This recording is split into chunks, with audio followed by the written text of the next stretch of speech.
last year. I got a client that made $1 million, but that You made $1 million? He did. But did you? No, that's the crazy part.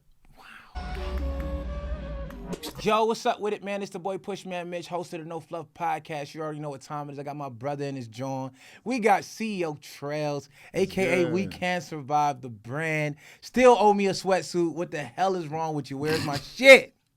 Where is my shit? Bro, I got the hoodies, bro. No more sweatsuits, dog.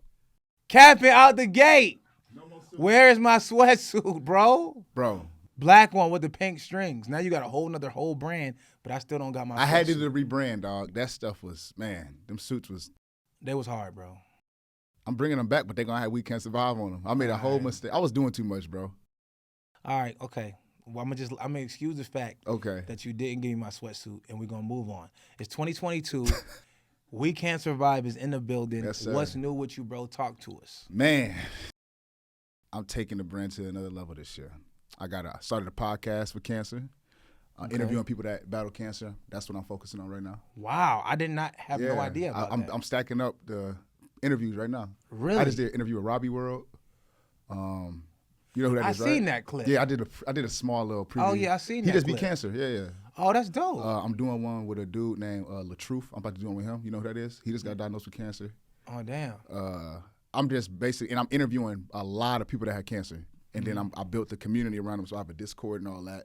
So I got a little community for them to, love on each other, uplift each other, and stuff like that. Dope, bro. Yeah. I always liked your brand. As soon as I met you, when you told me what it was, you told me the story. It's always been the dopest shit I ever heard of. Appreciate I can't wait till everybody knows the name and it's a household brand like it's supposed to be. So tell everybody the story that doesn't know the We Can't Survive whole story. So why you got into it, what the brand is about, and what's the message.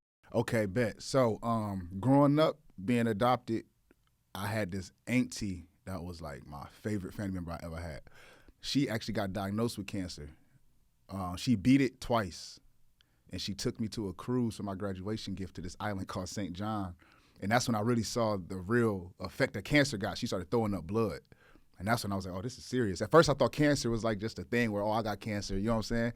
But no, I started throwing up blood, sick all the time, losing all that weight. And then it got to a point after we got back from the trip, it just sped. What's the word? What's what I'm looking for? It's something that cancer does. It advanced. It started just advancing through her whole body. And she couldn't beat it. And then it got to a point where we had to help take care of her, use the bathroom, all kind of stuff like that. But she ended up passing from cancer. And when she did that, I'm a songwriter, so I was always good with words. So what I did first was I came up with this brand called Cancer Awareness. So it was the word answer, ANSWER, and then I put the letter C in front of it, and that spells cancer, right? And then I spelled awareness, AWEARNESS, and I had that brand, and I pushed that for like a year. No, because when she died, she left me some money. I forgot that part. When she died, she left me like $2,000, and I used that money, and I just went crazy with the brand. And I put all the money into the brand. I was all over Milwaukee, all over Green Bay, Wisconsin, just spreading awareness for cancer. And me being young, not really understanding nothing about credit, nothing about business, I just had an idea, right? I had no team, nothing. I'm just a hustler. I ended up, once I lost money, the brand stopped. And I started focusing on music again, selling weed and doing all the things I wasn't supposed to be doing when I should have been focusing on that brand the whole time. But I had no idea what to do with the business. But in 2018, I moved to Atlanta, and I did music for about 1.5 years in Atlanta, beat homelessness, all that stuff. And then once I stopped focusing on music, I was like, let me start on this brand again. I had a lot of connections and stuff in the music industry. I was like, the first thing I'm gonna do is I'm gonna get all these artists that I got in these studio sessions, I'm gonna get them to wear my brand. Didn't work out that way at all. And I just said, you know what, forget all this. I'm just gonna start hanging around entrepreneurs and stuff like that. That's how I ran into Maddie. Maddie introduced me to y'all, and then my brand went crazy because I started to learn what to really do with a brand. And I remember the first time I met you with the brand, you really was like, oh my God, bro, this is so dope. You know what I'm saying? And I've been just helping people with cancer in Atlanta, like donating money, paying rent, bills. I doing makeovers for my wife is a celebrity makeup artist, so she partners with me sometimes, and she will do makeovers for women that have cancer, make them look beautiful. They feel beat down, they probably don't feel the best, but we uplift them, make them feel good. Fire. And that's what I'm doing with the brand, and now I'm doing the podcast and all that, and just trying to grow it to the next level, bro. That's hard, bro. 2022 looking crazy for you, Oh, bro. it's about to go dumb, bro. It's about to go dumb. All right, so I understand that when people buy this clothing brand, a percentage of it goes to cancer survivors. But I don't do charity though. That's the thing. So what I do is, okay, so I usually only say this to my clients because this is a niche a lane that I found for myself and my brand. Well, but it's no fluff. It's no fluff. What's good? So here we go. You have for profit, right? And then you have nonprofit, right? I don't believe in either one of them. I believe in for purpose. So that's what I call this brand. It's a for purpose brand. So what I do is I take proceeds, depending on how the months are, and I donate money directly to people with cancer. So for example, in June, I want to stack up the proceeds and I want to pay for a trip for 25 cancer survivors or people that are battling cancer, and I want to put them on a retreat. I want to go bigger because I found out that me just paying, here's $1,000, here's $5,000, here's this, here's that. That doesn't, it's cool, don't get me wrong, but I feel like it's like a Band-Aid on something that really needs stitches. Like for real, like if you give somebody $10,000, right, and they just beat cancer, I give them $10,000, they might go back to the lifestyle that they had before they got, which is smoking cigarettes or whatever they're doing. So now, instead of just giving money, I want to build programs and give them that as well so they can know what to do with the money, nutritionists, things like that. So I'm doing this by myself. I have no team. I do everything on my own. I have no team at all. So I'm learning. So I actually took a step back these last 3 months so I could really do this the right way, learn how to donate money the legal way without it coming back to me. Because I've done so many things, which is good, but I've donated so much money, but I never kept track of it. So when it comes to tax time, what do you think happens? Yeah, you don't get that back. Exactly. So it's like I had to take a step back a little bit, and I'm a business coach now as well. So it's like I'm doing a lot of things, but now this year I'm going quadruple what I did last year for sure as far as impact. So what's up with this no team thing, man? Let's get you a team. That's the thing. I need to get that. I'm building on that right now. I'm trying. Okay, but you got another business too, man, because you came over here and cleaned my house up not too long ago. What's yes, up with that? I have a cleaning company called Pristine Clean. Me and Johnsy started that. Yeah. And we're working on that right now as well. We're doing some rebranding with that as well. Okay. So yeah. You got a lot of shit cooking up, man. Man. So how do you get the time? Because you're a one-man operation, like you said. How do you get the time to juggle all of these things you're doing? I'm gonna be honest, bro. That's the challenge. Team time. Let's talk the team talk. Yeah, I need. Do you got a VA? I did have one. I had him off of Upwork, but she didn't. This is what I learned about me coaching. Okay, this is what I learned. You can't teach someone how to do something that you don't know how to do. That's the bar I had to learn. Listen, man, let me help you out before you even go into it. Okay. I want you to follow, and everybody who on this live too, follow Ken Collier. Ken Collier. Ken Collier. Okay. VA specialist. Has an academy for bet. VAs. Even if you hire a VA who is inexperienced in a particular field, he can go to his university, and your VA can be trained to do whatever you need him to do. How much?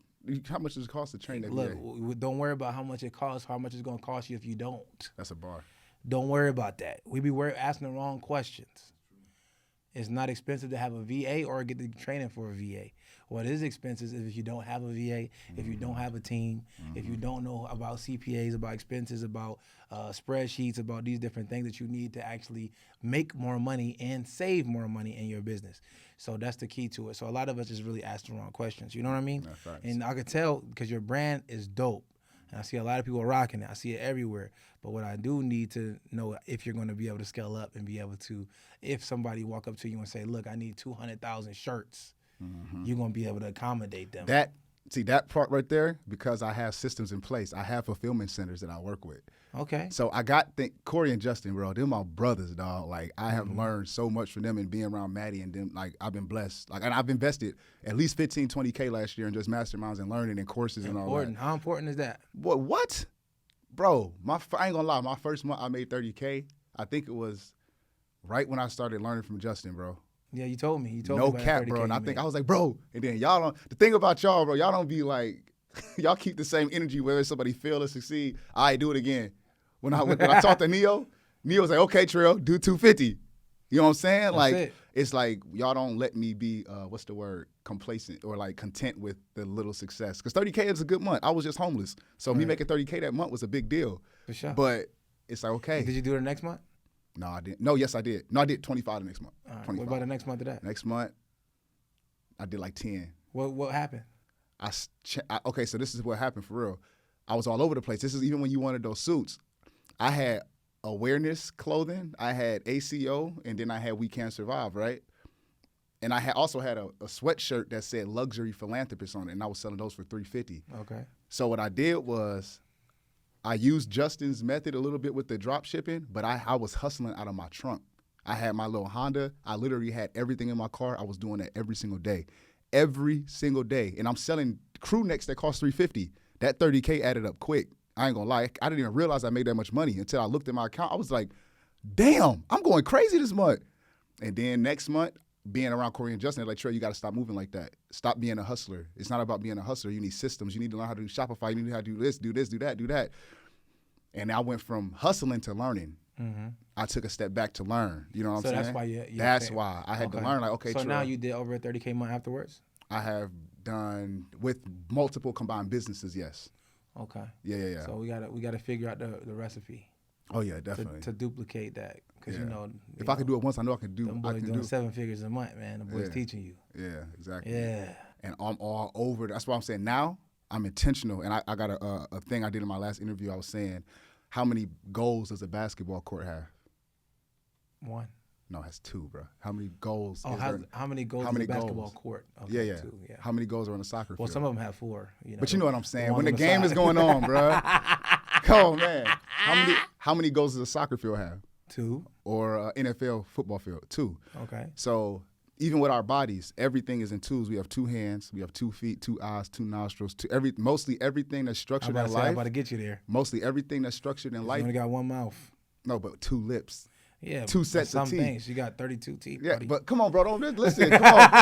But look, mostly. Go ahead. That's why I said not all, most, but right. 90% of things that are in our life, the way God created everything, is in 2s. But when it comes to goals, we think that we have to have 30 different goals. Like, no, accomplish each goal first, each 2 at a time.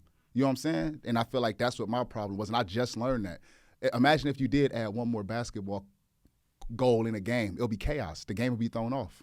You know what I'm saying? So it's like I'm trying to learn how to do 2 at a time, you know what I'm saying, accomplish those and then jump to the next. Master these 2, coaching, We Can Survive, build the community and all that, automate that, then jump to the next one. Me and Justin talk all the time. That's crazy that you even say 2. I always say 1. I say 2, bro. 2. Okay. 2. Yeah. Like Justin always, we always talk, he says, you got to be hungry enough to want more, but you have to be humble enough to be content at the same time. You know what I'm saying? So it's like a lot of us, you don't even enjoy the journey or the success you do have. Even when people are not coached, they be like, I want to make 30K in a month. And I'm like, bro, you've never even made 3,000 in a month. Why can't you say I want to make 5,000 first? But everybody wants to jump to where y'all at, even where, I want the Rolls Royce. Start with a Honda, bro. Start with the. Don't nobody want to do that though. Everybody want to. That's what I feel like I come in with my coaching, because I'm not telling all my clients, I'm finna make you $1 million this year. I got a client that made $1 million, but that you made $1 million? He did. But did you? No, that's the crazy part. Wow, bro. And you taught him how to do it? And I taught him. Guess what I taught him? What? I have a relationship building course that I do. People be like, Terrell, how do you be around people like Mitch? How do you be around people like Maddie? How do you be around people like Jazzy Faye? All these celebrities and influencers and people I'm around. Everyone knows Terrell gets in the room. You know what I'm saying? Facts. That's a skill. That's not luck. That's a skill. I learned communication. I learned how to network. I learned how to be confident in rooms with people that got more than me, but they'll never know that. I could be homeless and you're going to think I got the biggest crib in there. Not because of me capping, but because of my presence and how I carry myself. Important. But a lot of people don't know how to do that. They're insecure. They call themselves introverts, which is one of the most toxic things you could ever be on this earth. Like they say, though, I learned that skill. So the dude was like, actually, I learned from Maddie. He said, I hate when people tell me that they want to pick my brain. And I went on Facebook and I regurgitated that. and this dude was like, I got all these millionaires around me, bro, and I don't know how to talk to them. Can you help me? I was like, bet, it's going to be $3K. He was like, I'll send it. He sent $3K right then and there. 2 weeks after me teaching him how to talk to millionaires, he got $1 million contract with smoke shops, with all the investors and stuff that he had. I can't wait to drop that testimonial. Because for people to understand, you can have all the courses you want to. If you don't know how to build relationships, you're going to still suck. No, relationship is key. It's key. Relationships gonna get you in more rooms than money, credit, anything else, man. Mm-hmm. Unless you're a bad chick, because women they can get in rooms that. Yeah. So men, we gotta hustle for it. Yep, Women facts. just gotta be bad. If you bad, you can get in the same room as me that I had to work 20 years to get in. Mm-hmm. Ain't that crazy? And still might get looked at funny for being in there. Ain't that crazy? Yep. Man, that's dope. And people really pay for pretty privilege, man. Man. Imagine if you had a woman's pretty privilege. You can get out of police tickets. That's better than white privilege. I think I think you can have a double whammy with that. Bro. You can have white privilege and pretty privilege at the same time. Man, I'll be, whew. White baddie, man.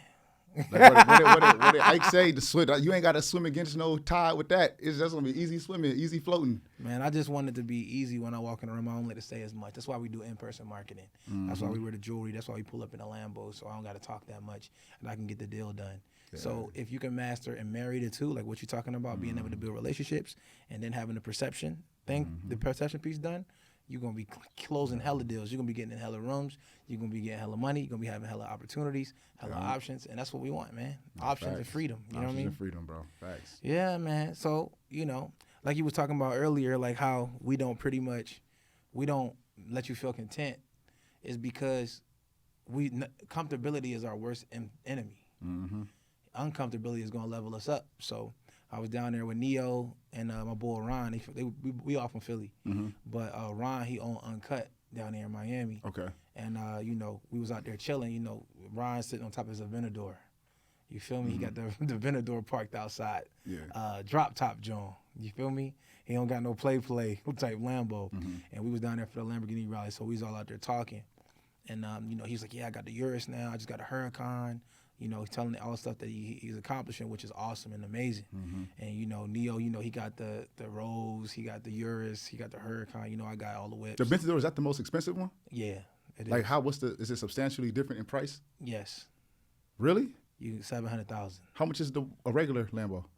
A regular, so it's no regular. Like the Spider. The Huracan Spider, is that what you're saying? Yeah. A Huracan Spider, you can get them from $220 to $260 to $280 to $300. You know what I mean? It just depends on which year, which model. I'm a Bentley guy. All right, but outside of that, we was talking about all of these things. We was just sharing what we accomplished with each other. And then I was like, all right, cool. So what's next then? So we got all the cars. We got the cribs. You know what I'm saying? We making a lot of money. We successful. What's next? And he was like, damn, you just fucked me up right there. Dang. You get what I'm saying? Because sometimes when you get comfortable, you start to drop the ball. You know what I'm saying? So I'm going to ask you a question. When are you the most effective? What circumstances are in your life that make you be forced to be the most effective version of yourself? That's an amazing question, bro. Hell yeah, man. I'm good at this. I feel like for me, since like now, it's different. I had different stages. At one point, it was my homelessness. At one point, it was that. Back against the wall. That was one, but that's not that right there. That actually I don't work like that. That's not good for me anymore. Back against the wall? Back against the wall is not good for me You anymore. work better with comfortability? No, I work better with when I'm intentional. Like, okay, I'm married now. Being married actually helped me a lot when it comes to business. There you go. It's like because now I know, like I was telling y'all when we was eating, I don't play about my marriage. It's my job to be a provider. Like that's my job. So you got a new why. So you're more. My why is when different. you got somebody to depend on you, is when you're the most productive. Yes. You feel like you're more productive right now than when you was homeless? Yes, because I'm intentional with it. It's not me just what's the word? And because of the resources and the relationships that I have. So now when it feels more, and the outcome is different too. Like when I do things now, the results are different. And are you more hungry, more productive? I'm way right now? more hungry. Like you like, because yo, I gotta gotta taste. get this. I gotta taste. taste. Do that. I gotta do this. I gotta taste. So now it's now that you married and you got your wife that you like more hungry. I'm way to more. Be more but successful. even with my son. But that's what I'm saying, bro. That's why I think you need to think about the answer. It's really homelessness wasn't no surviving. That's the thing. I just wanted to survive when I was homeless. I didn't even think that I was gonna do any $30,000 months, any six-figure years. Forget about the money. What made you get up off your ass? What made me get up off my was Is it your son? Is it your wife? Is it my son is the reason I even moved to Atlanta, just to make this happen. So I already had that hunger. Even when I was going through what I went through in Wisconsin, I was always hustling and doing what I had to do, but I wanted more for myself. That's what it is. I wanted it more for myself. Because just like I told you at dinner, I don't do anything for anybody. So that would be a lie if I said that I'm more hungry because of someone else. No. I'm doing it for me, but I do love the fact that other people benefiting from my success. That's a good feeling. All right, so that's the reason why I asked you the question. Because a lot of people don't really take the time to think about where they're most productive and what circumstances triggers them to be their best self. Me, it's when my back is against the wall. When I feel like, everything is gonna go to shit if I don't do this. Then I'm the most productive. I'm gonna stay up later. I'm gonna record that extra content. I'm gonna drive further. I'm gonna make sure all my documents are in place. I'm gonna get everything done. I'm being super intentional, as you was using. I'm getting everything done. I'm prioritizing everything I need to, like my life depended on it. I ain't gonna wait till next week. You know what I'm saying? I'm not gonna wait till next week. Like if I got an opportunity to get on the No Fluff podcast, I'm gonna make sure I hit them up and let them know that I need to be on there. I feel because you. I need to be like how you see the Kanye West documentary. Yeah. How that nigga was putting himself out there daily. Being told no, but like, no, I'm hungry. I gotta get in the room. Like, where is it that puts that fire behind me? That's me when my back is against the wall. But what about... wait. So now that I got into the position where I'm successful, right, and I got more, a higher level of income, now how do I keep that same type of, because my back is against the wall, right? I'm making pretty good money.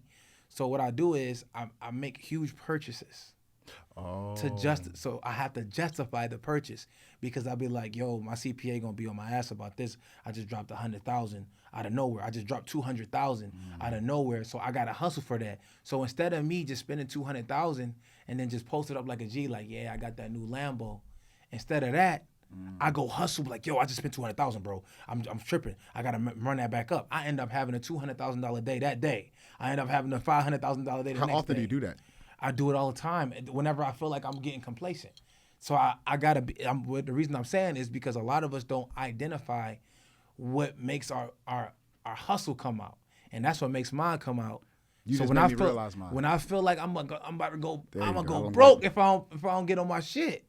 Yeah. Then I go super hard. You just made me realize mine. Thank you for saying that. I wish you would have said yours first so I could have realized mine.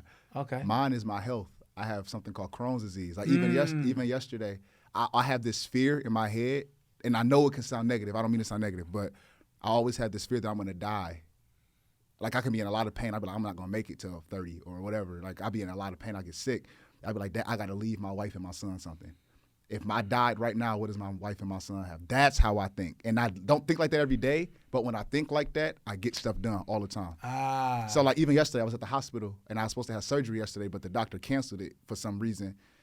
Literally, as soon as I got out of the doctor, it was straight grind mode. It was okay. Like, that is what does it. And seeing my dad just died, seeing death makes me work. That sounds so negative, but it's a fact. But when it's I true, see people but die, you gotta identify it, though. Yeah. And you know what I got? You think about the movie with Adam Sandler, Waterboy. Oh, yeah. When he was telling him to visualize an attack.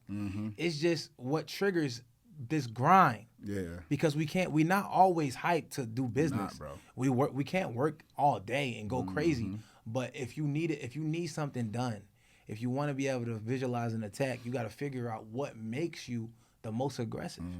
And if you don't know what that is, you won't be able to tap into it and use it as a tool like you're supposed to. You end up on the couch sitting there like, yeah, dang. you're going to get comfortable. So what now? I got a big-ass dumb fish tank in here. I'm watching the fish float around. I could be working, but I just want to look at these fish tanks. But imagine the people that don't even they're not even entrepreneurs that say they want to be one that had those moments where they know they're supposed to be up, but they watching Netflix or they chilling. That's what I'm saying. I was about to say that. Like, that's crazy, bro. I don't watch, like, for real.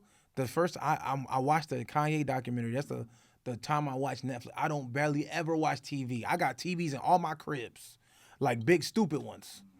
And I never look at them. You feel what I'm saying? Like, I can't justify the time of me watching that TV. Do you ever feel, because this is what I'm learning, bro. I'm in therapy. My therapist told me this. I have this thing where I feel like I have to be working. My therapist was telling me that's like one of the most toxic things you could do to yourself. Yeah. There's nothing wrong with, if you know you worked hard, right? If you know you, not even just hard, smart. If you know that you were intentional with your work for that day or that week, there's nothing wrong with sitting and watching Netflix for 2 hours. Right. A lot of us, we do that to ourselves, and that's how you, like, things that cause cancer and mental stuff in your head is because you should be able to feel like I'm chilling right now without thinking about money or working or other people. Sometimes you have to have your you time. But that's some people like Kobe Bryant love being in the gym. Right. you love doing what you do. But some people, Right. like with me, I was like, dang, I made $5,000 a day. I made $10,000 a day. And then that wouldn't be I would be like, when I start chilling and relaxing with my wife or with my son, I'll feel that feeling of I got to get up and do something else. That's horrible. Right. You got to. No, I'm the same. Like for me, it's like I can't justify the time. Like I feel like I wasted my time watching TV. Like I could be, because my mind don't never stop. The only time my mind stop really is when I play ball.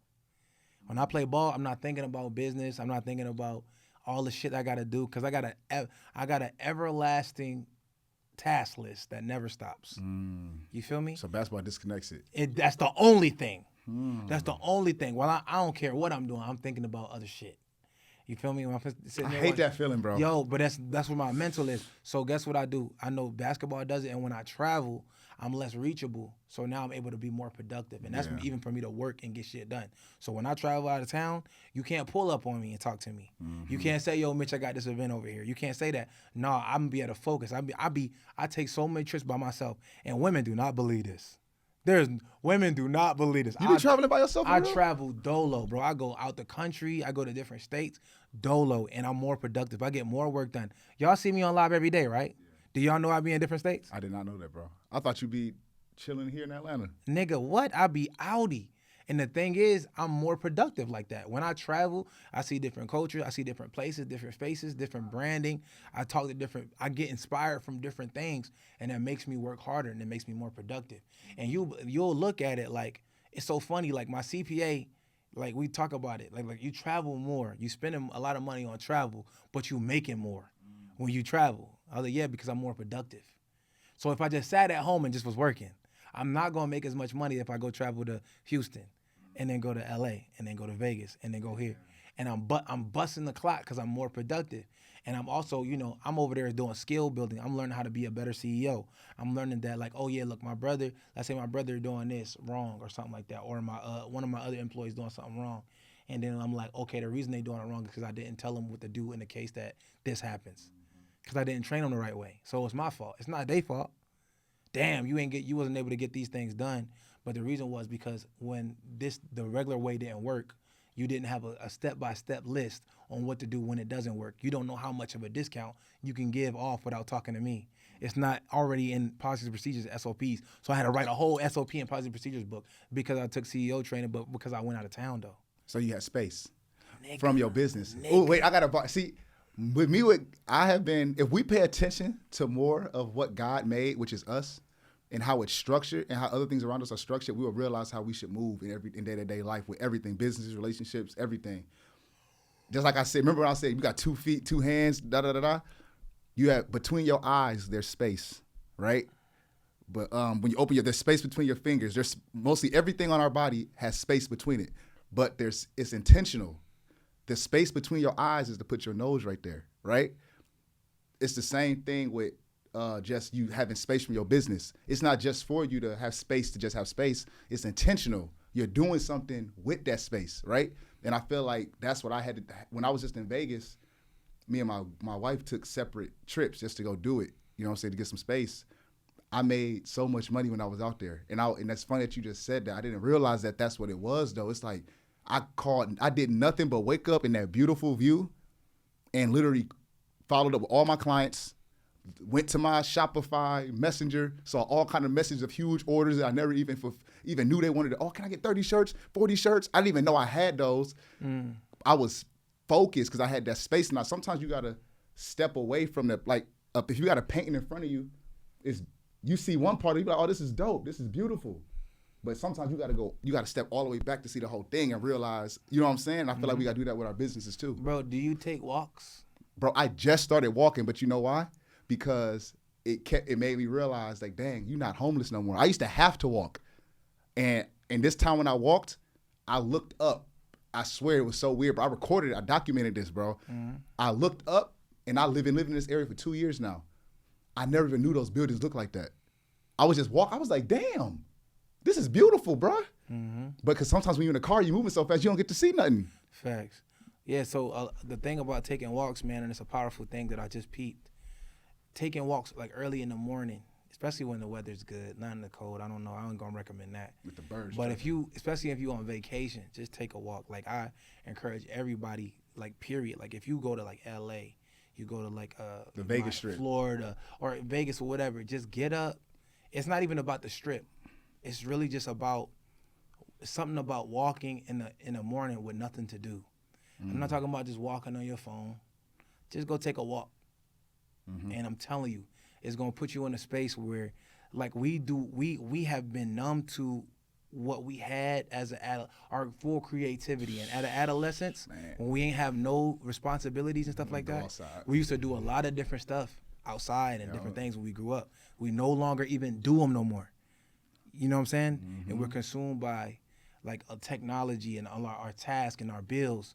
That walk in the morning really going to help you out as far as your mental. Like a lot of people talk about business, financial literacy, and all that, but our mental health is very important. Very. And if you take a walk, it's going to make you feel better. It's going to make you be able to hear things better, receive. But the more you do it, it's going to make your life a lot more comfortable. Like it's going to be like, you're going to be like, damn.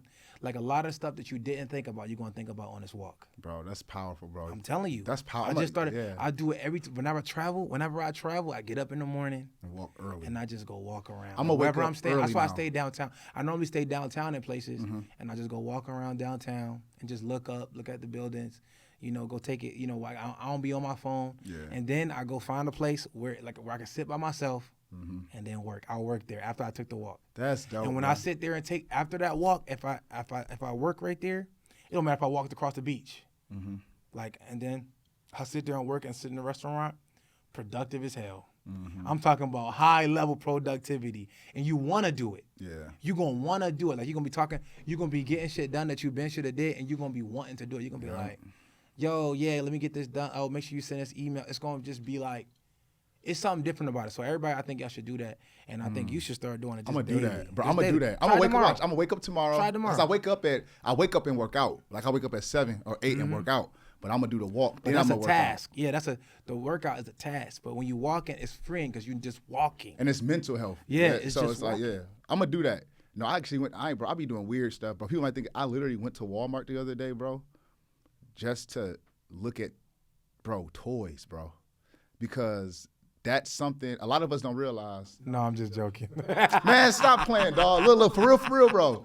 I saw toys. You gotta say pause when you go there. You go to Walmart, bro. Yes.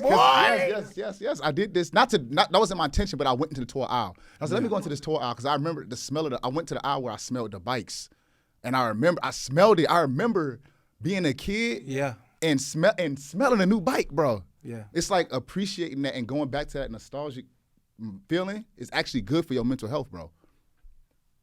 Yeah, no, smells trigger memories. Yeah, and then I touched toys that I remember. I was like, dang, I remember when I used to like save up and rake yards for this kind of thing. And you know what I'm saying? And I can just buy everything in this aisle. It just made me appreciate where I'm at in life instead of looking at social media and comparing myself to somebody else's life.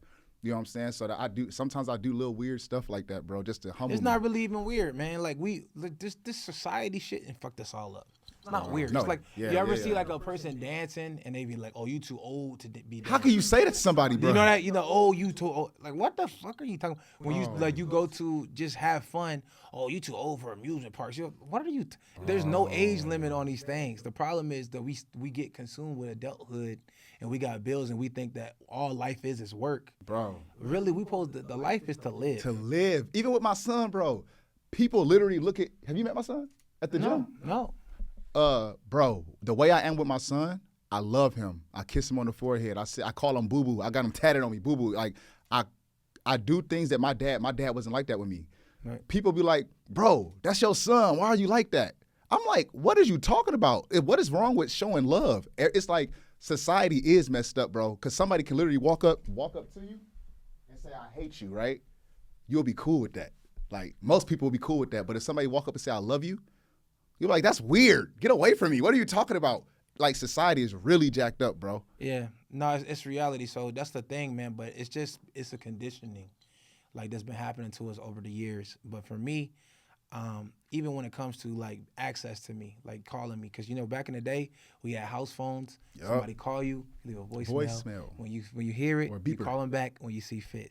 Now, They call you, they expect to reach you at any time of the day, any time of the night, text messages any time of the day. If you don't respond, it's awkward. That's toxicity. What you say, expect? Yeah, we've raised the toxicity level in our own lives, like, because we've made ourselves way more accessible than any ever time in history. We accessible to people across the country, the world, international, it doesn't matter.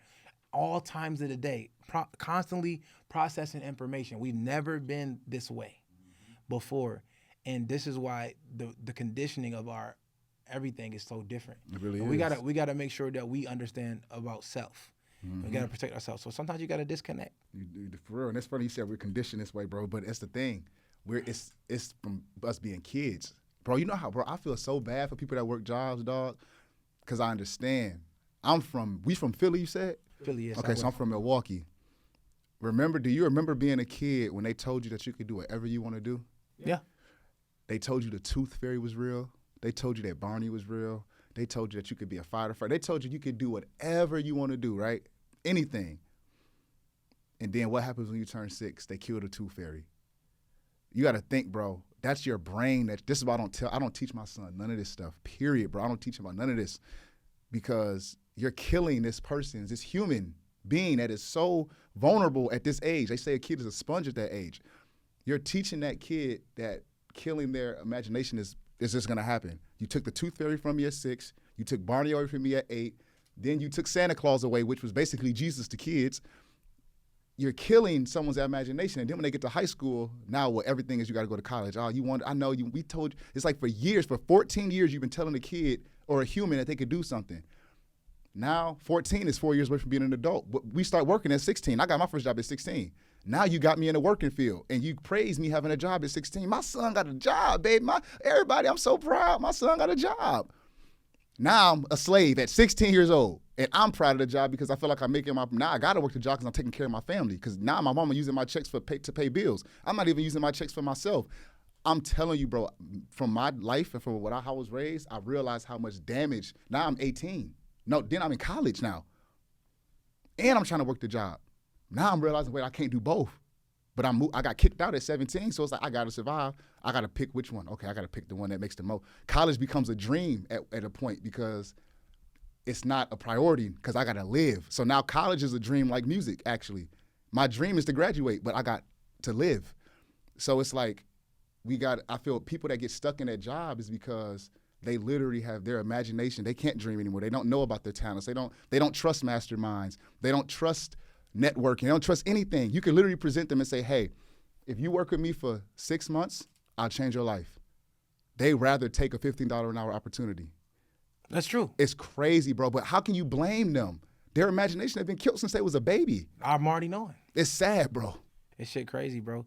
It's a lot of conditioning, a lot of brainwashing, and we got a lot of work to do. The impact. We got a lot of work to do. No, that's what we here for. We here to be the mirrors for people so they can know that you don't got to be, working 9 to 5. You don't have to do all of that stuff. That's not the end all be all. College is not the end all be all. You don't have to be a rapper, athlete, musician, none of that. And you can still become successful and have all the options that you want. So that's why I'm out here making an impact. You out here making an impact, out here showing people how to do what we do. And that's the most important thing about it. So before I let you get off here, I know that you got like different things that you teach people. Do you have like a course, mentorship? I'm building the course right now, but I'm building a course. I got me and Maddie working on a framework and stuff, but I'm doing coaching sessions right now. So people that want to start businesses, learn how to do a digital product, learn how to start a clothing brand. I just got people hitting me up constantly. Hey, Trill, can you do this? But I just don't work with everybody. You got to have a certain mindset for me to work with you because I'm all about impact.